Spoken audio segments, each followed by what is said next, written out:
Anyone getting a sense of deja vu? Let's get started. Another race for the world's greatest driver, Juan Manuel Fangio. Former world champion Jim Clark leapt into the lead. That's Clark's Lotus going like a bomb. And James Hunt is the world champion by just one single point. By being a racing driver, you are under risk all the time. And if you no longer go for a gap that exists, you're no longer a racing driver. And that is Michael Schumacher ahead, the world champion. To become a four-time world champion, Sebastian Vettel, Lewis Hamilton, champion of the world. That's for all the kids out there who dream the impossible. Max Verstappen is champion of the world. Oh my God! Max Verstappen, you are the world champion! The world champion! Hello and welcome to episode 3 of F1 in Review. I'm Tom Clabon and as ever I'm joined by Tristan Fancourt as we look back to the season opener of this season, the Bahrain Grand Prix, and look forward to some degree to round 2 of this season, this being the Saudi Arabian Grand Prix. And we start at the very front of the grid when it comes to the Sunday checkered flag, and we start with Verstappen and Red Bull. So looking at them, Sergio Perez, the constructor, it's a 1-2 for them. They qualify like this, finish like this, and it's the first time the constructor of Red Bull have finished in 1-2 since 2013, so we're looking at a decade there. So Tristan, it's fairly, I'd say safe to say it's been a seamless weekend for the Red Bull team, do you think? Seamless, absolutely. You couldn't be a better weekend for them if they tried, really. And the cars are brilliant. Max is the top of this game. Perez was pretty slick. I saw a really interesting thing, which was Red Bull confirmed that they asked both drivers at the end of the race to turn down their engine performance because they were a second or so faster than anyone else. I might as well turn it down. It reminded me of the Mercedes total dominance era of years gone by, and just when we thought we had exited from that, here comes the Raging Bulls to put us all in our place and demonstrate why they won the Constructors last year and perhaps how they will win the Constructors this year. But, you know, Tom, looking at this race as a whole, it's too early to be disappointed by the season. And actually, I think we as people very much used to this idea of total dominance because we had 4 years of Sebastian Vettel and his dominance. Then we had the Lewis Hamilton Mercedes years, and now we've got 2 to 3 years, depending on how you want to count it, of dominance from Red Bull. We're very much used to dealing with a season like this. And if you ignored the front two, what we actually had was an incredible race. So absolutely incredible. So that fight for third position. So just ignore the others. Ignore Verstappen and Perez. Just take that out of your mind and focus on what was an absolute incredible race when it came to battles, performance. So I'm just saying, Twitter out there, I'm pointing basically at you at this point. All is not lost. The season's not over. Don't worry, we're going to stay and cover it. But just we may shift our focus from the top step of the podium and the second step of the podium, and maybe focus at who's coming in third, fourth, fifth, and even actually who's fighting for the last point in 10th place. So I think I just wanted to get that off my chest, Tom, if that's all right, before we dive into Verstappen. But the reality, that sounds a bit weird actually, dive into Verstappen, but we're going with it. But the reality is he couldn't really done any more if he tried. Red Bull was so fast that they kept Verstappen on the tyres, the soft tyres, for longer than anyone else, and just went, I'll stick him on hard after that. And it was a bit of a different strategy to everyone else, but they're so fast they can basically do what they want. We predicted this, didn't we, last week when I think I said and you said and Angus said that Verstappen was going to win this race and perhaps predicted him to win the Drivers' Championship. So unfortunately, it looks like our predictions are starting to come true. I mean, maybe not the bold predictions. We'll wait and see. Tune into last week's episode if you want to hear our bold predictions. But I don't think either of the Red Bulls could do any more. Max is at the peak of his performance in a car that seems to, at the moment, be the front runners, although we'll find out soon how the penalty for wind tunnel time actually impacts the Red Bulls going later on into the season. Yes, it's a good point that actually, because many people are saying, well, weren't Red Bull meant to be penalised for breaching the cost cap regulations of last year? Yes, but I suppose we're not going to see that pay dividends until the other teams start to develop the lack of development that Red Bull have moving forward. So if you want to go and look at this in a positive spin, maybe this is as far apart as Red Bull and the rest of the pack get from one another in terms of disparity and in terms of distance, really. I mean, it is quite depressing looking at the stats where you see 38 seconds between Verstappen in first and then Alonso in third place. But hey, live in hope. We were back here, I believe, when it came to Bahrain last season, where Ferrari blew every other competitor out of the way once Red Bull had had a few reliability issues. So in that regard, not all hope is lost in many aspects. And I do think that George Russell's comments, no doubt you've seen them, Tristan, saying that Red Bull will win every race and the championship is already sewn up, is hyperbolic at best, really. That sounds like something you or I would say this time last year, because it is just so early in the season and things can go horribly wrong. The reliability issues of Red Bull prior can return, and Ferrari can up their game, and Aston Martin, as we'll get on to, could improve further. Mercedes could join as well, because once you look away from Red Bull, as you say, it's so congested in terms of who's going to get P2 in the constructors, let alone P2 in the drivers as well, if Sergio Perez comes into a few issues there. But yes, it was quite domineering, and I think looking at testing in Bahrain and the amount of practice they had there, I would be shocked if we hadn't have seen such a result, because I often think it's a bit weird to have testing in one place, then go to the same Grand Prix at that place and not really move, because in many ways you're forecasting what's going to happen a few weeks, going forwards before. So I get it from a sort of environmental, logistical standpoint, but from a pure racing standpoint, not really the best way to open the season. But aside from a few technical issues, Max had a great Grand Prix, and I didn't know this, Tristan, but the first time he's won at Bahrain, which surprises me. Did that surprise you at all?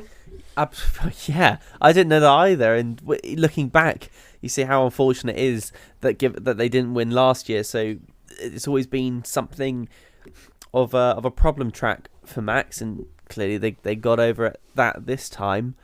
And I wouldn't really listen to those saying it's over already. I mean, to be honest, look at Ferrari last year and how they got that double podium perfect start, and everyone went, oh my god, this is Ferrari's year.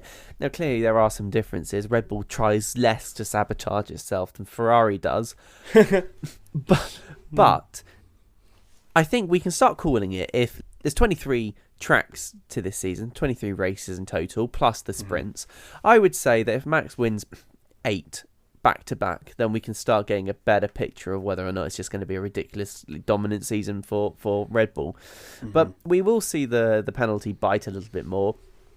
And as other teams try to catch up, then we'll find out what that Red Bull ceiling actually is. Because Mercedes, for example, counted on Red Bull's performance ceiling being much lower than apparently is, but no one's really sure how far they can develop the car. So all we can say is at this track, the first race, with everything going their way, yeah, they're pretty dominant, but we don't know how it's gonna work once they go to, for example, Saudi Arabia, which is the next track. It's a very much different style of track, and it's much less tyre degradation as well. Yeah. The Shropshire Stone, that's really hard to say, on the track in Bahrain is quite aggressive, very grippy, whereas the track material they use in Saudi Arabia is a little less hard, it's a little less attacky on the tyres, it destroys them at a much slower rate, and so we don't know how the other teams are going to perform there, and that was part of the reason why the other teams struggled a bit this weekend, was because they were having to manage those tyres, and it really did destroy the tyres. I mean, Mercedes really struggled on the tyres, and that's destroyed their tyres much quicker than they were expecting. Red Bull just happened to have that better degradation, and so did Aston Martin, actually. They also had better degradation too. And speaking of Red Bull, Tom, I don't know if you kept up to date with Dr. Helmut Marko's comments, because they're always a fun one to look at. He says that several engineers left Red Bull for Aston Martin. I think we all knew that happened, and they all have very good memories. So whenever we need something, just a little bit of spice, but passive aggression in the paddock, just to Helmut Marko. So yes, Dan Fellows, I think, is one of the lead engineers at Red Bull that went to Aston Martin and brought with him some expertise and knowledge along the way. But clearly not enough to make that Red Bull have a disadvantage be uncompetitive compared to Aston Martin. Yeah, absolutely, and I'm still in shock, surprised and stunned the fact that I'm about to read out that Aston Martin are P2 in the Constructors, and seemingly the biggest competitor Red Bull as stands. I mean, granted, we're only one race in, we're one of 23 down, so there's a long way to go, but yeah, P3 for Alonso from P5, P6 for Stroll as well. Shout out to Stroll as well, granted when we consider that he had to go into this without testing as other drivers have had at their disposal, and also with so many pins in his wrist as well, owing to the recovery he's having to do after that horrible crash he had when he was cycling. So to go from P8 to P6 for him is incredibly good, considering he also crashed into his teammate as well. So he's ticking all the boxes really there. But Tristan, if you were to call it now, do you think that Aston Martin are the biggest threat that Red Bull will face this season, or is this more just a flash in the pan, do you think? No, I think the biggest threat they've got all season comes from Ferrari.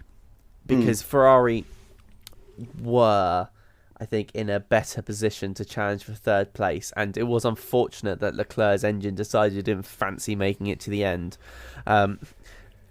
But there's no getting away from the amount of performance boosts that the Aston Martin has had. And it's a sort of a double threat because, firstly, they've got the Mercedes power unit. And we know that it is famously reliable and famously well engineered and fast, so that's really good. Fingers crossed that continues. But secondly, the other threat they've got happens to be a two-time world champion and man that seems never to need to retire in Fernando Alonso, who showed absolute class this weekend. It just fantastic. I'm just so excited to see Hamilton and Alonso fighting. Those sort of 2 laps when Alonso was catching Hamilton and then they were fighting to get into position. It reminded me of the sort of the classic Formula One races, I think, of growing up, and brilliant, absolutely brilliant. It was nice to see Alonso making a good career choice move at the moment. Hopefully that continues. But I also really want to pay tribute to Lance Stroll because we do mock him a little bit, don't we, Tom? We do. We like to poke fun. And it's easy to poke fun because it's easy. But it's also important that I think we say that I think Lance did a fantastic job. And I have actually broken my arm before. I've broken my wrist. And I would never have been able to drive a Formula One car. I can cycle, just to put, I could do anything with my wrist. Fancy getting into a car, driving at 200 miles an hour with the lateral G-forces they go through, and a broken toe. Yes.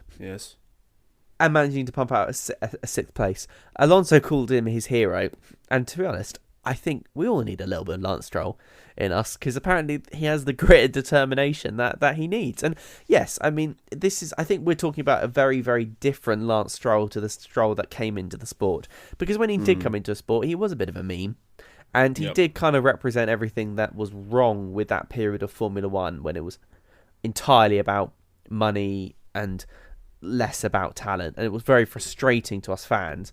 But he did a really good job this weekend. He has a little bit of way to go, I think. It's not, not all without criticism. Do you think he's going to have to calm down a bit playing with Alonso? Because, well, what do you think? Do you think Alonso's going to be consistently in front of Stroll this season? I'd be really surprised if Stroll were to go and beat Alonso on more than 5 occasions, to put it plainly. I think you're speaking probably about 2-3 times maybe, where let's say there's reliability issues, there's issues with traffic, qualifying, a whole range of issues. But if you were to go and put them in the same car, in the same circumstances, if you will, then I think 9 times out of 10, if not more, Alonso's going to go and beat Stroll, because ultimately you can see why he's a double world champion, why he remains in the sport in his latter years, and why Aston Martin really wanted to get him over to their side of the garage away from Alpine, because he's brought no doubt quality and experience to that car. I was sceptical, shall we say, when he moved there first. There would be a McLaren 2.0 situation where it would be Team Fernando and Stroll wouldn't really get a look in and the car would be fine for him, but perhaps not great for the overall team, and lacking, shall we say, as it was in the sort of mid-2010s. But Obviously not. I mean, so far so good, really. It remains to be seen how this car performs throughout the season in terms of keeping pace with the Ferraris, the Mercedes, Red Bull, even how it performs as well in the street circuit environments of, let's say, Monaco, for example, or Hungary. But the impressions I got really from when Alonso was on there on the podium, when there were photographs being taken of him and the rest of the team, it was very much, we want this to be a commonplace, normal situation, us picking up trophies, albeit third, getting close to the top step of the podium, being up there, getting a double points finish in terms of both drivers every single week. Did that come across to yourself as well, Tristan? Because they seem like they really do mean business and are looking to be title contenders moving forwards as a commonplace, really. Well, every team wants to be a title contender. Whether or not they'll actually get there is another matter, and it's really frustrating because I think certainly they have a car that could fight for the contender and take the championship, but so many things have to align, and this is the frustration when you look at brilliant drivers, because for every driver that wins the season, and this is going to sound like a Will Buxton line, there are 19 other drivers that don't, but each one of them is immensely talented, and you think, well, if it hadn't been for Max Verstappen last year, Leclerc maybe would have won. Oh yeah, well that's pretty logical then, right? And Leclerc is definitely championship material. He's in a Ferrari, but unfortunately the stars just didn't align his way. Maybe it's something bad luck. And the year before with Hamilton versus Max Verstappen, I mean Max nearly cost himself the championship by making silly mistakes throughout the season. If you look back at the season, if he decided not to crash out, for example, at Monza, he would have been able to wrap it up in a much simpler manner without all the controversies. And so sometimes you do make your own fate, and sometimes I think you don't. And for lots of drivers and lots of teams, you get so close, but you're never quite there. It's bad luck that you just never quite got there. So they definitely want to be, but I don't think Aston Martin will be able to take the championship. Definitely not this year. Now, what's going to be really interesting is how the other factors come into play, especially with Red Bull being unable to develop the car properly. Because if you said to me, well, let's take Red Bull out of the picture. Let's imagine for a moment that they can't develop the car properly and they lose some speed to both Ferrari and Aston Martin. If you said to me, do I think Aston Martin or Ferrari could win the championship, I would find that much more difficult because, well, you remember what happened last year with Ferrari. So I think some things have to go their way and in quite a dramatic fashion. But maybe going into next year, especially as they've really nailed the car performance this year, they may well be up there to challenge more for first place. But so many things have to go in the right direction. But, we might be talking about Mercedes in the same way. At the moment, though, I think it's only Ferrari. I think only Ferrari at this present time will be able to challenge for speed and all-out driver performance. I can't see it for Aston Martin at the moment. It's really good to be talking about them in this way, and long may it continue. And to some extent, I think they have the right driver now with Fernando Alonso. I would agree, and I think despite Ferrari's reliability issues when it came to Leclerc and ultimately Sainz being overtaken by a fellow Spaniard in Alonso, they seem fairly confident moving forwards despite this hiccup, if you will. They say that if Leclerc hadn't retired, then Alonso wouldn't have overtaken him and they would have secured themselves a P3, been on that podium and some good points, a double points finish for them. So it seems that despite some really early reliability issues, Leclerc having to replace his power unit already before the race and seemingly some more parts needed after as well, that Ferrari aren't sort of, I suppose, taking this one lying down. But then again, I suppose if you're a Ferrari fan, if you're a Formula 1 fan, you expect Ferrari to be P2, P3 at the very least. So, fighting for the championship is more where you want them to be. But seemingly Red Bull have stolen a march on them. So I think consolidating P2 has to be the number one aim. But we go to another big team that's already underperforming. Mercedes, once again, struggling. We knew they struggled a fair bit in practice and testing, weren't up to where they were seasons gone by. If you take away last season, for example,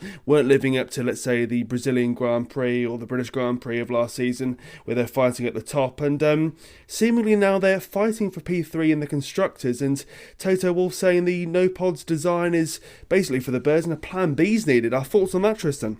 Yeah, plan B definitely needed. It sounds like Ferrari, doesn't it? We're going to plan B, plan C. Yeah, pretty bad. And actually, Aston Martin, do you remember last year they came out with a design, and basically after the first race, scrapped it, said, look, we've got another one baking in the oven, we're going to bring that now.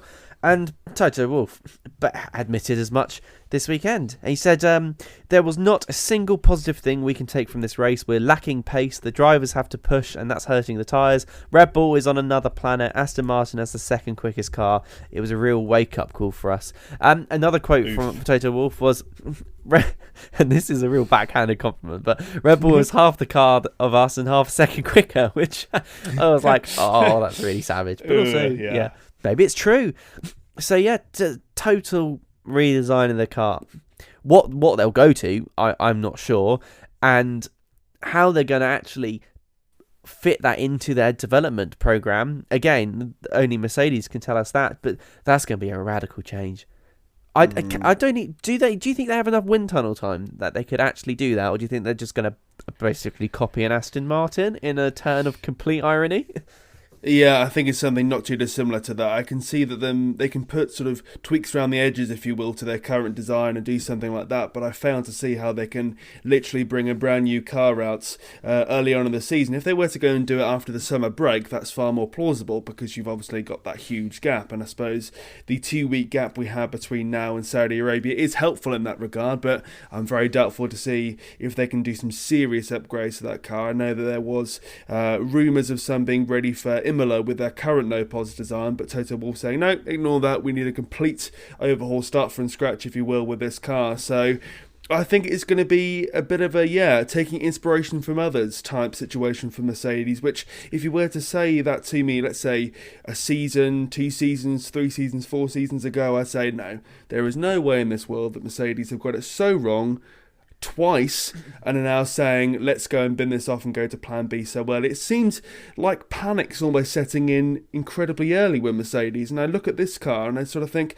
I can see why they're panicking, I can see why they're nervous with the threat of Aston Martin added on to Ferrari, but this car seems to be, dare I say, more competitive than the car was this time last year in terms of its pace, in terms of its competitive nature.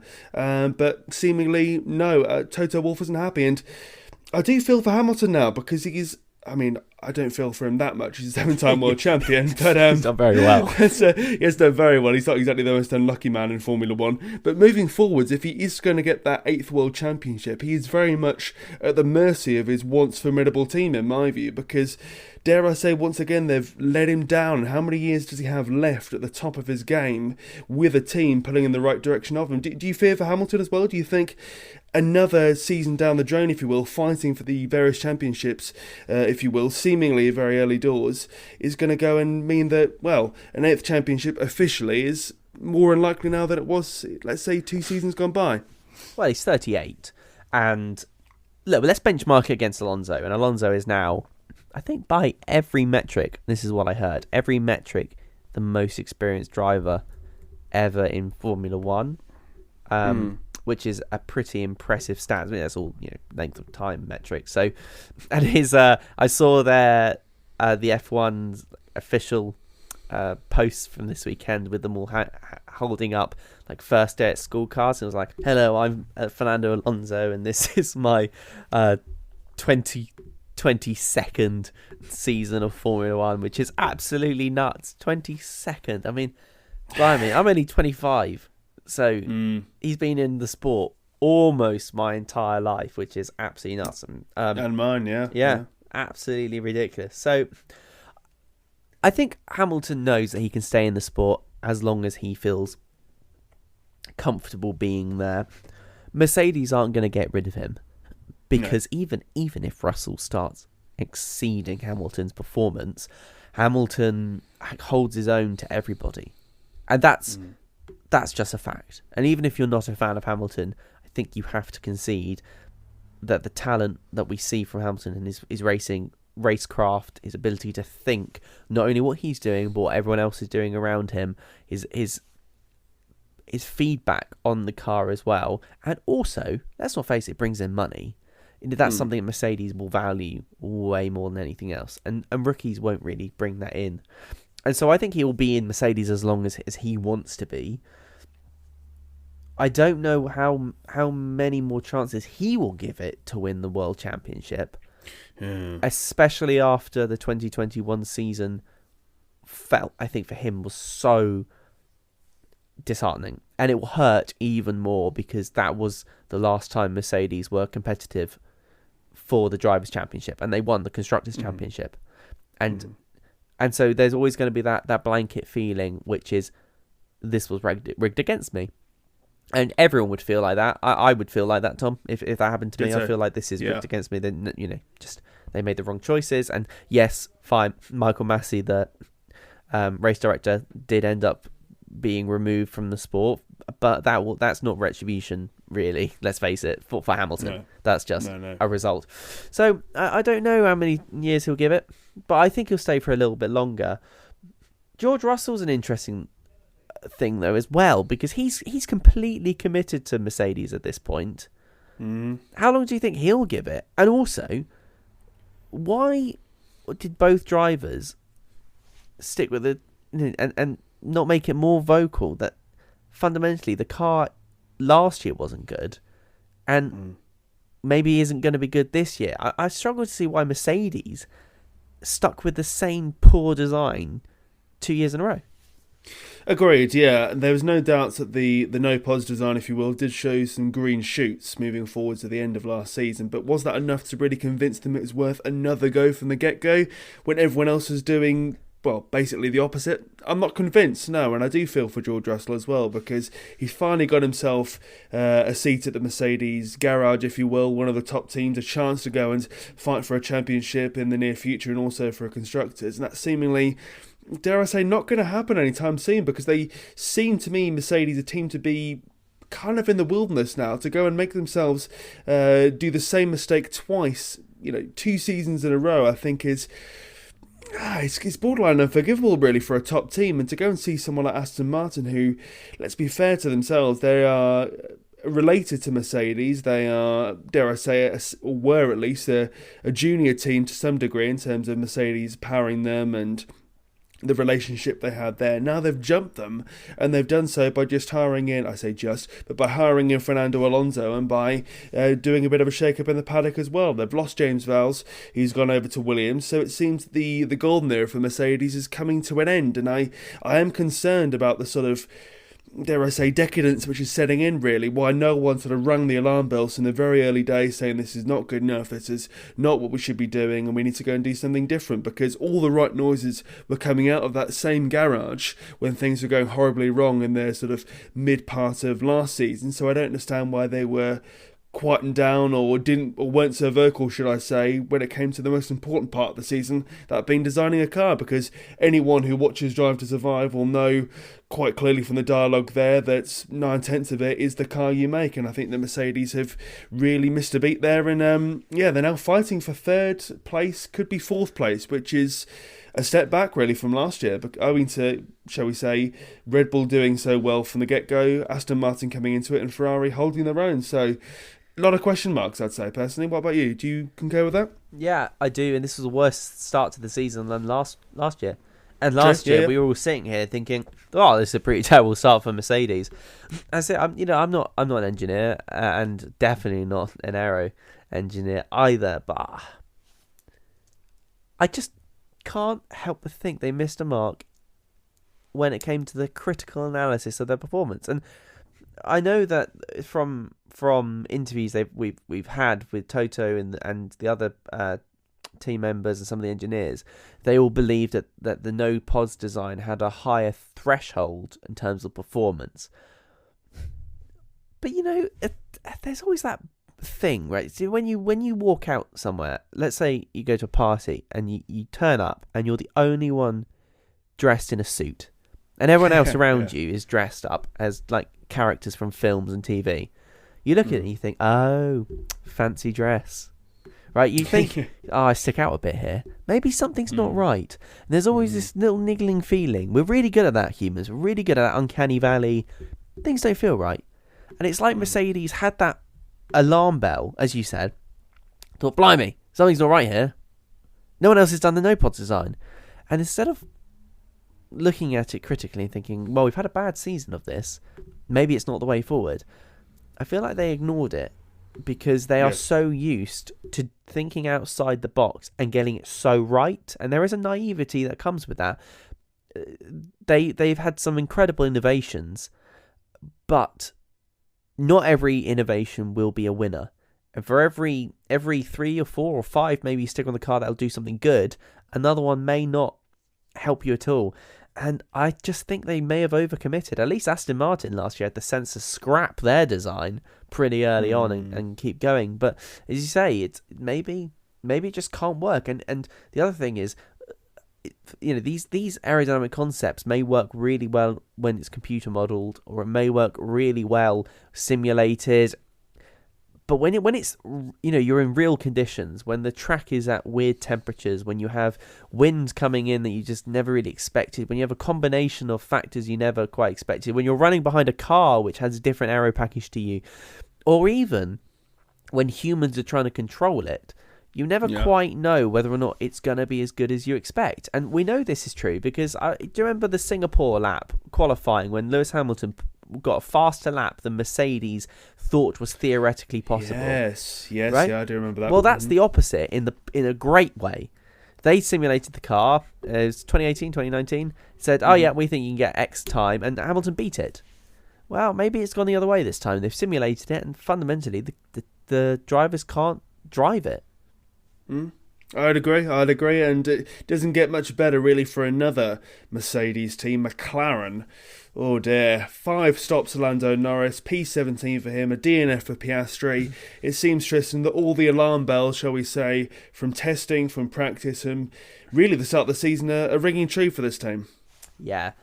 I know we said from in this segment we're going to pick out a few winners and losers. Should we talk about one of the biggest winners is Daniel Ricciardo? Does that count? Yeah, why not? It makes sense, absolutely. Yeah, being paid 20-odd million not to drive a McLaren. I'm also, as a McLaren fan, this hurts me, but I'm also up for that deal. I will also be paid 20 million not to drive your car. Not because I don't want to, but just because I can't. But yeah, absolute disastrous start, right? For them having to retire Piastri pretty early on, because they had a problem with his steering wheel, they said, and then it just conked out. My favourite bit watching it was the fact that they rebooted the steering wheel. It came up with a little McLaren holding screen. Which I like. Yeah. Like, just to confirm you are in a McLaren, I expected the Windows loading screen to pop up, I'm not going to lie, when they plugged it in, but alas not. And then to add insult to injury, Lando Norris, his pneumatic system kept draining of air. I mean, good on McLaren for not actually retiring the car and sticking to the end just to prove a point. But if I was them, I'd have done a double DNF and saved the engine. But I mean, I guess it's valuable data. I don't know. What do you think, Tom? Do you think this is, again, worse start for them this year than last year? Is McLaren on a downward spiral? And also, as there's a follow-on question to that, because I feel like I've done my fair share of talking for the last 10 minutes. Piastri, bad move to ditch Alpine for McLaren, and do you think he'll stick with them for very long if this continues? Well, seemingly, yes. If you're looking at this race in isolation, you've got Alpine who've got themselves 2 points. Granted, you had the Ocon situation there, but they're seemingly doing a lot better in their overall package. And indeed, with the constructors' table, the McLaren are, and it's not too dissimilar really to George Russell moving to Mercedes. Good young driver, goes to a team that's doing well at the wrong time when they're sort of going down, if you will. We spoke so much about Fernando Alonso. It seems that there's younger drivers in the sport. They're now suffering the same fate as him, where they go to a team thinking it's a good idea, everyone's saying marvellous idea, the logic's saying yep, you should definitely go there, and then when they get there, things unfortunately don't go their way. And it seems that McLaren may well have peaked when it came to 2021, when you had Lando Norris fighting for the win at Sochi. When you look at the 1-2 with they had at Monza with Daniel Ricciardo there, and people saying they were back. And I do feel now McLaren are slipping down, and it was very easy in seasons gone by to go, it's Daniel Ricciardo who's the fault. He's way down there in P12, let's say. Meanwhile, Lando Norris is fighting for P6, P5. Get rid of him, that'll be fine. That's not the case now, because obviously we're seeing Piastri struggling with reliability issues. He's now starting on the back foot. Granted, your debut in Formula 1 isn't everything, but it's always better to be a Logan Sargent, for example, to be a Guan Yu Zhou, someone who's fighting for the points or getting points in their first race. It's a good psychological uptick, if you will, personally, and for the team, and it shows everyone why you were good to be hired, to be invested in, to be have faith put in you, if you will. But regardless of this being Piastri's issue or not, it's not his issue obviously, but he's now starting on the back foot, and the team are on the back foot as well, because Lando Norris is one of those drivers who we know can really get the best out of seemingly any car in seasons gone by. And last season, for example, in McLaren, they were also having a rough time of it, particularly at the start, particularly at Bahrain. Yet he was able to go and pull out some good finishes, getting on the podium once or twice, getting into the sort of mid-10s, if you will, P5, P6, P7, which many thought was, not impossible to do, but definitely hard to. So if I were to go and look at this from a sort of positive perspective, I'd say, well, McLaren seemingly had a awful start last season, and then were able to go and get rid of all the gremlins, if you will, improve their car and do very well. But there's not anything to say from what I've seen so far that they'll necessarily repeat that in spade loads as they did in seasons gone by, because A, they've got a rookie, B, Andreas Seidel's gone to Alfa Romeo, so you've got a new team or a less experienced team, or people at the helm being less experienced, and you've got Lando Norris, who understandably isn't too happy about where things are going. And I think now Ricciardo's gone, you've got to go and look elsewhere and go, why have things gone so badly? Because McLaren are not a team that's short of money. Granted, not the richest, but not the poorest either in terms of investment.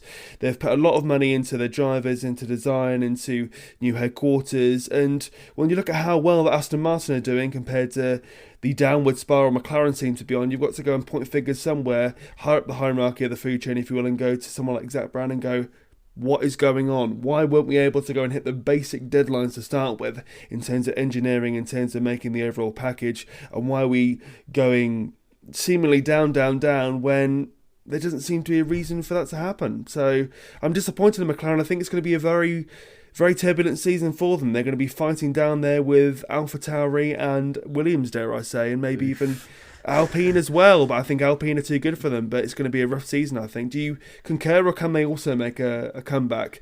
Not too dissimilar from, I suppose, the transition from Bahrain last season to the rest of the season. Well, there were some upsides from the season. There were some upsides from the race. So, for example, when Lando Norris was eventually lapped by Lewis Hamilton and Fernando Alonso, he actually kept up with those two drivers and was happily trying to get close enough to unlap himself, and he had every right to try and unlap himself as those two were fighting, and even though they're going flat out. So there is performance to be had, and I have complete faith in Lando's ability to eke it out, but he's not a happy chappy. And this was a continuation of the misery that started in testing. In fact, thinking about it, this first race, it felt like what we were actually watching was sort of a really long Grand Prix run from testing. In fact, they finished in the correct order: Max Verstappen, Sergio Perez, Fernando Alonso. So it was a bit like testing all over again. But McLaren just haven't got it right. And I wonder, do you think Andreas Seidel left because he knew it was going to be terrible? I think, well, if I'm looking at this race in isolation, you'd say yes, but I think he also probably left to go and say, I want a new challenge, I want to be with a team that's on the up. So I think that was part of his thinking, but also I think a career change was part of the reason there. And I think if you look at someone like Alfa Romeo, they are doing better, but they're not up there, let's say, with Aston Martin, with Mercedes, with Ferrari, but they're sort of in that middle ground, that really compact midfield with Alpine. I think they'll be probably where they were last season, if not a place above, but I wasn't blown away by them, so I don't think he jumped ship necessarily for a sort of green grass and the gold and the rainbow, if you will. But what do you make of Alfa Romeo? Were you surprised by them, unsurprised, or fairly well, you'd expect what happened really for them to happen as it did. Well, nicely summarised. Eighth and P16, kind of a mixed bag there. An odd result, I would say. On one hand, you've got Valtteri Bottas picking up first points of the season in the first race. Excellent, 4 points for them.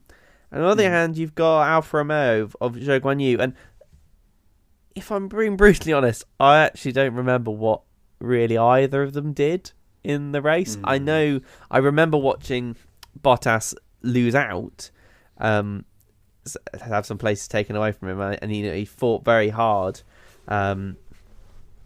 but fundamentally he just sort of had his own little race, and I don't know, Zhou Guanyu, nowhere to be seen. And unfortunately, I don't think he could make it work this weekend. I mean, clearly 16th is not fantastic. But I'm not sure what I think of where they are at the moment. I feel like they are the most middle of the middle group, if that makes sense, right? Yes, if they finished in P7, I would say that they would be exactly where I thought they would be. Roughly 7, yeah. I think they may well end up being in 7th. You could imagine Haas, Williams, and then maybe McLaren being behind them, or AlphaTauri. You think, okay, fair enough. They'll try and bring it to AlphaTauri, and that's about it. To be fair, they did actually try to make a little bit of an impact at the end by pitting Zhou Guanyu and on the last lap to get him fastest lap, to take that fastest lap point away from Pierre Gasly. Clearly they think that they can challenge him, maybe? Yeah, it's a bit tricky. See them as their biggest rivals, I guess. Yeah, I don't necessarily think that's correct, though. That their biggest rival is Alpine. I would say actually AlphaTauri is probably their biggest rival. So yeah, not much of an impact, and especially as Zhou Guanyu, he's not rookie anymore. We're expecting a little bit more from him. So the coverage for their team was pretty limited. And to be honest, from my perspective, there wasn't really much that happened either. But I think we should talk about some of the rookies that debuted. We've already touched on poor Oscar Piastri, who didn't really have much of a debut, but should we talk for a second about, I think, for me, the most impressive, and that's Logan Sargent. I'd agree. Yep, go for it. Well, let's talk about qualifying, because qualifying, he got a time of 1:31.652, which is unimpressive in itself until you realise that Lando Norris, who managed to get 15th place, got a 1:31.652. They matched the time. Williams matching the McLaren pace, which unfortunately meant that Logan Sargent was removed from qualifying because he got 16th, and the way it works in qualifying is the bottom 5 goes, so that's it, 20 down to 15, and then 15 down to 10, and then the final 10 fight it out. Fortunately, he was in the dropout zone because he got that time second. So Norris got it first, and then Logan Sargent got it afterwards, and that got him in 16th place. Really, really unfortunate. Especially as in Formula 1 we actually do actually count the laps to the millionth of a second. It would be nice to see which one was actually faster, but they won't release that, so it's a moot point really. And then in the race, did a really, really, really good job as well. Had to fight quite hard, I think, for that 12th position, especially as Yuki Tsunoda was on some better tyres by the end. In the virtual safety car, they pitted him, allowed him to get past. But for Williams all round, it was actually a really, really good race. 10th place for Alexander Albon, first point, and then for Logan Sargent, 12th place. That's a massive change from last year when we had Alex Albon in 10th, and then his teammate at the time, Nicholas Latifi, in 18th or something ridiculous like that. So, yeah, what did you make of the rookie of Logan Sargent, Tom? And also Williams' performance. Where do you think they are actually a bit of a sandbagging going on in testing and are much quicker than they led on?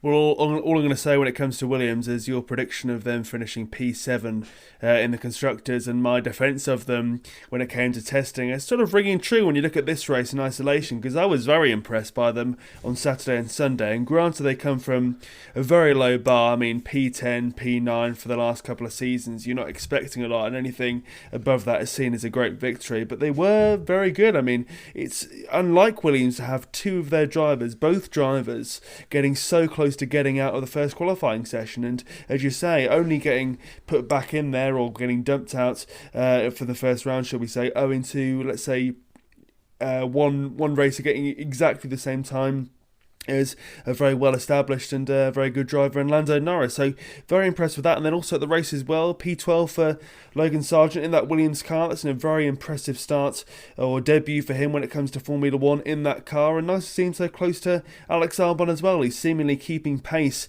with someone who's been in the sport for quite a long time now, but at Williams now also for a number of years, to go and match that, or to come very close to matching him on both occasions there when it came to qualifying and indeed the race, is not to be sniffed at all, really. And I don't think I'm alone when I say that going into this season of Formula 1, going into this race, when he was appointed, I wasn't really overwhelmed by the appointment of Logan Sargent. I didn't think, wow, they've really got themselves a great driver to come in and pull them up through the ranks and challenge Alex Albon and to go and get them into P7, P6, P8 when it comes to the Constructors, and to go and potentially score points.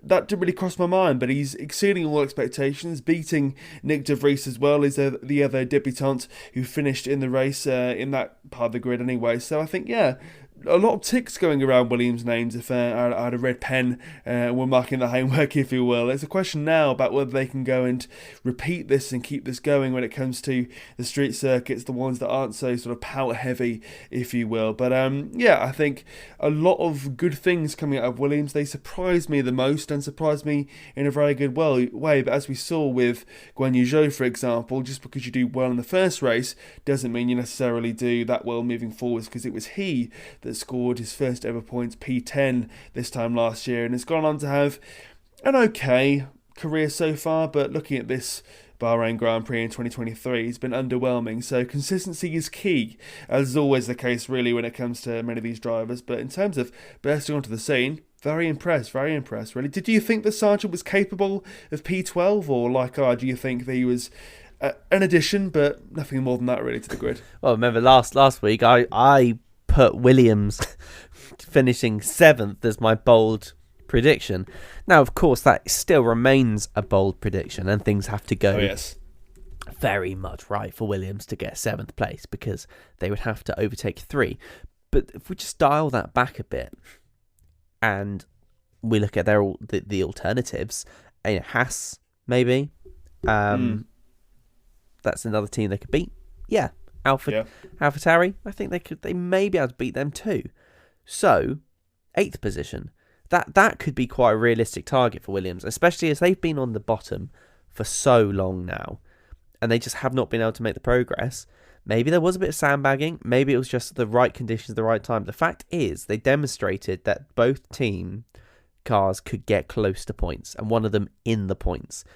And there were periods last year when Alex had that car in very good positions, and Latifi was nowhere to be seen. So given that Sargent's begun by demonstrating he has what it takes, and also let's not forget their strategy as well, which was very good too.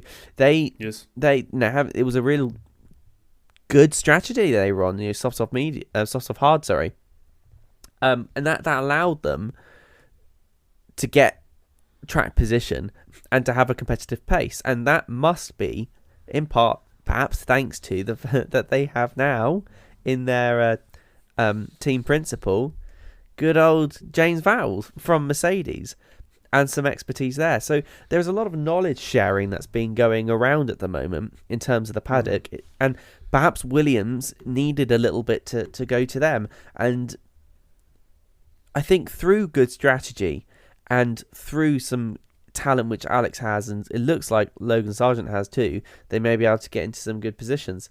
Now, I think we're going to have to revisit this in a couple of races' time, because he said that the fear is we are going ahead of ourselves, and it was, one hit wonder. But I am actually really hopeful, and it's nice. It's nice to move away from the old finger crossing technique of hoping that Williams are going to do right. Oh, come on, let's all cross our fingers. Let's hope Williams is all right, does all right this time. Maybe if 5 other teams crash out in front of them, they'll get some points.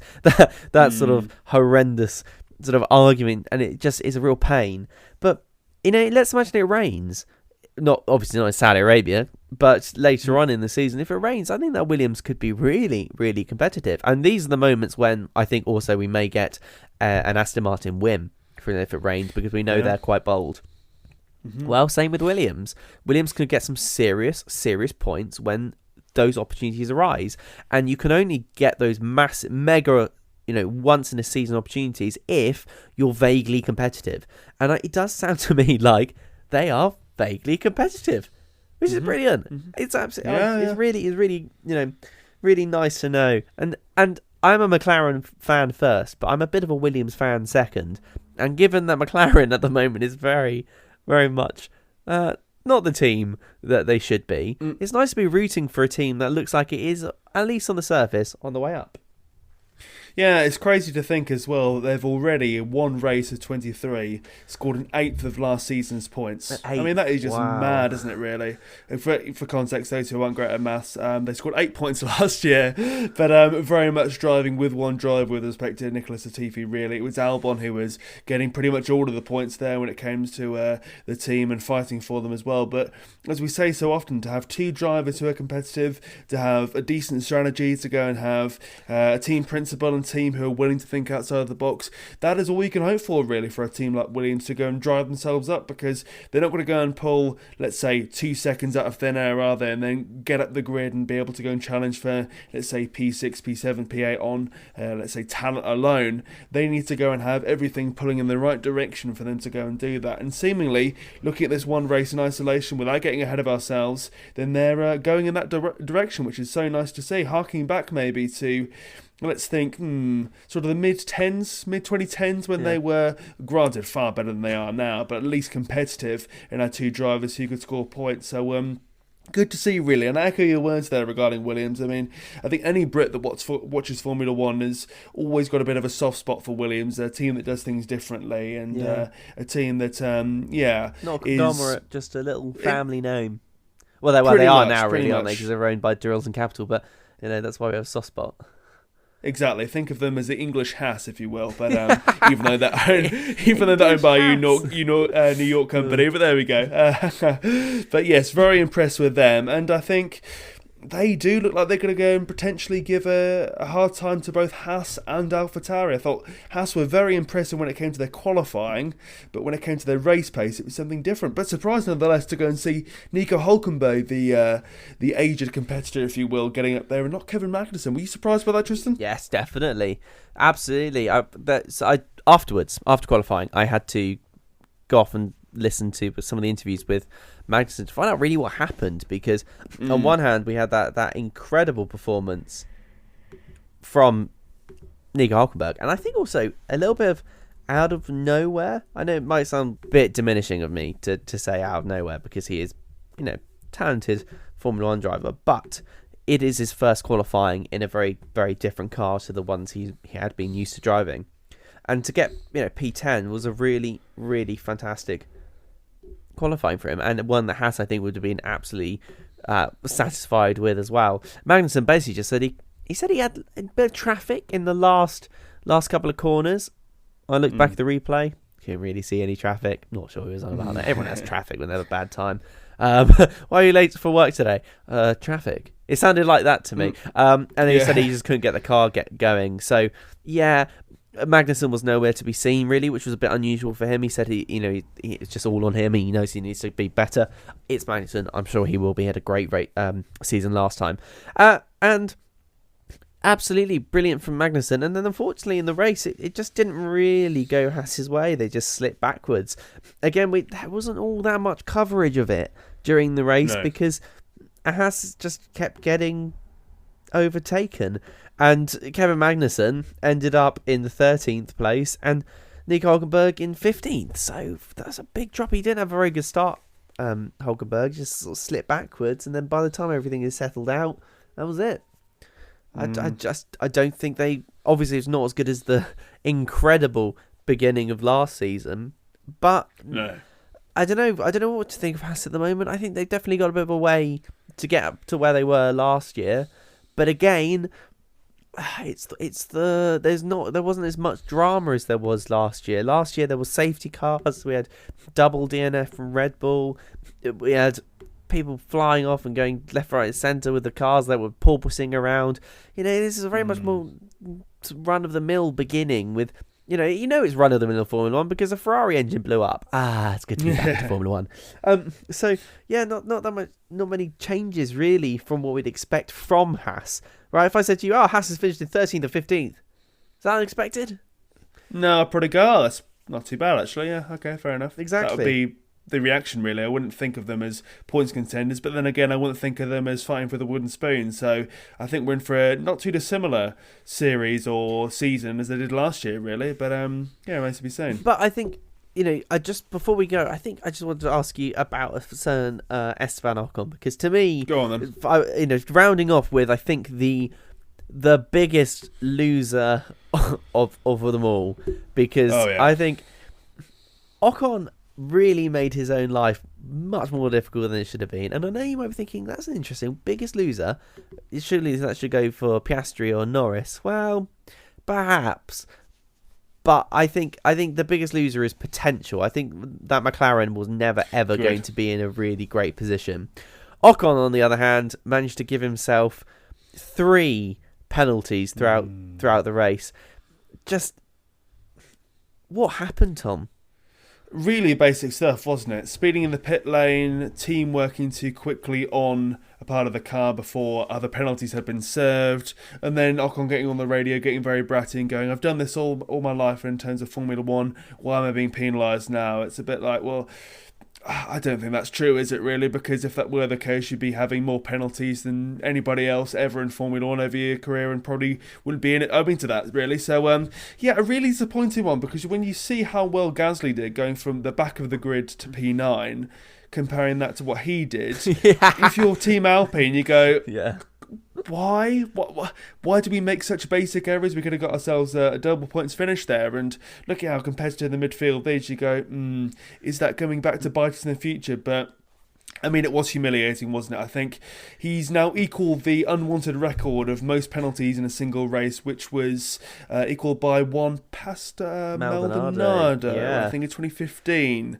Read that earlier, which, with respect to Maldonado, a race winner, but maybe not the best driver that Formula 1 has ever had the pleasure to produce. So, back to basics, I think, for Ocon, slowing down more than he needs to when it comes to pit lane entry, and also a good stopwatch for the team would be helpful, because he can't take all the flack for that one, can he now? No, absolutely not. And it was something ridiculous, like 0.01 or 0.1 kilometres an hour over the speed limit, but hey, this isn't the road. I mean, in the UK, there's a rough rule of 20% plus 2 miles an hour. They don't have that one in Formula 1. It's not 20% plus 2. It is 60 kilometers an hour and no more. You can do less, but no more. And other, as you say, basic areas like aligning your cars. It's not in the grid formation position correctly. Come on, he should have. If he's been doing it all of his life, why is he making that error? And then he say they need better stopwatches. And it's so frustrating, because every year I seem to predict that Alpine is going to do really, really well. And they seem to have a car that, on its day, can fight through the pack. As you correctly highlight, Pierre Gasly managing to fight all the way back up into 9th position from pretty middle back. Brilliant. Absolutely brilliant.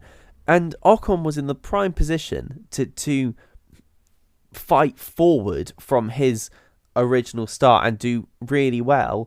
And we sit here defending him, and we defended him last week, saying that he was an underrated driver, and then the team and him go out their way to try and prove us wrong and fight with McLaren for who can have the worst possible race.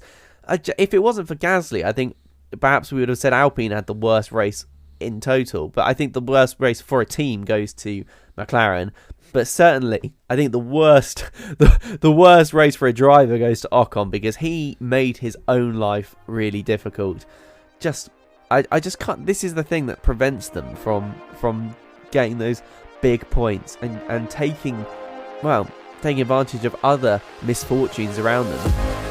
And it seems that's all we got time for in terms of episode 3 of F1 in Review. Thank you very much for listening all the way to the end of this one, be that on your preferred podcast provider or elsewhere. We'll be back next week. We'll be discussing more from this Grand Prix and looking forward to the Saudi Arabian Grand Prix as well, which is next in the calendar, round 2 of this 23 race season. A reminder as well, you can follow us on TikTok and Twitter as well, our handle being F1 in Review. We'll be back next week to discuss everything and more in Formula 1 and beyond.